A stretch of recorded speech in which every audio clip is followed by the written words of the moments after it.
ताज्या बातम्यांसाठी पाहत रहा तिचा सागर न्यूज।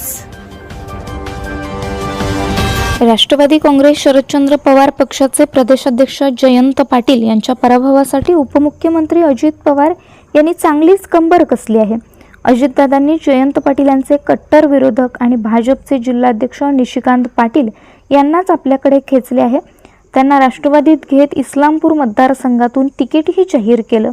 केवळ तिकीट जाहीर करून अजितदादांनी निशिकांत पाटील यांना वाऱ्यावर सोडलेलं नाही, त्यांच्या जोडीला जयंत पाटील यांचे दुसरे स्थानिक विरोधक आमदार सदाभाऊ खोत आणि कधी जयंत पाटील यांना साथ देणारे कधी विरोध करणारे माजी खासदार संजय पाटील या तिघांची अजितदादांनी ही मोठी बांधून दिली आहे। यातून आता जयंत पाटील यांच्या विरोधात चेहरा निशिकांत पाटील यांचा प्रचार सभांमध्ये बोलण्याची जबाबदारी सदाभाऊंकडे आणि मतांचा मोठा गठ्ठा मिळवून देण्याची जबाबदारी संजय काकांकडे असणार आहे। आपल्या देवगिरी बंगल्यावरून हे गणित सेट करूनच अजितदादांनी इंदापूरला प्रस्थान केलं। विधानसभा निवडणुकीच्या पार्श्वभूमीवर अजित पवार यांनी आज 25 ऑक्टोबर रोजी देवगिरी बंगल्यावर जोरदार राजकीय खेळ्या केल्या। यात त्यांनी भाजपच्या जिल्हाध्यक्षांना राष्ट्रवादीत घेतलं, भाजपच्या 2 माजी खासदारांना आपल्याकडे वळवून घेतलं, शिवसेनेचे पुण्याचे जिल्हाध्यक्ष माऊली कटके यांना गळाला लावून त्यांनी शिरूरमधून उमेदवारी दिली। यातून त्यांनी एक प्रकारे आपण या निवडणुकीमध्ये तयारीनेच उतरणार असल्याची चुणूकच दाखवून दिली आहे।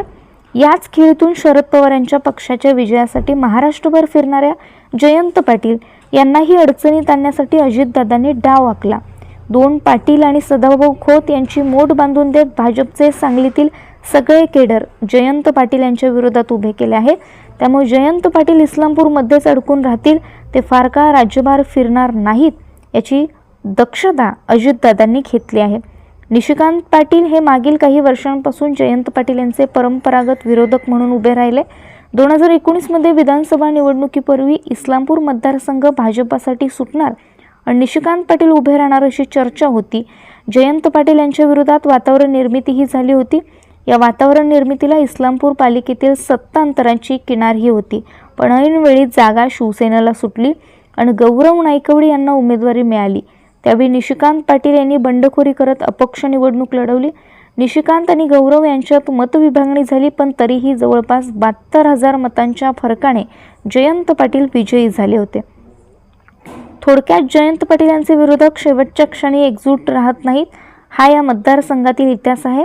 2009चा अपवाद वगळता गेल्या 35 वर्षात विरोधकांना जयंत पाटील यांच्या विरोधात एकास एक उमेदवार देण्यास यश आलेलं नाही। यावेळी मात्र अजित पवार यांनी इस्लामपूरसाठी आणखी एक रणनीती आखली।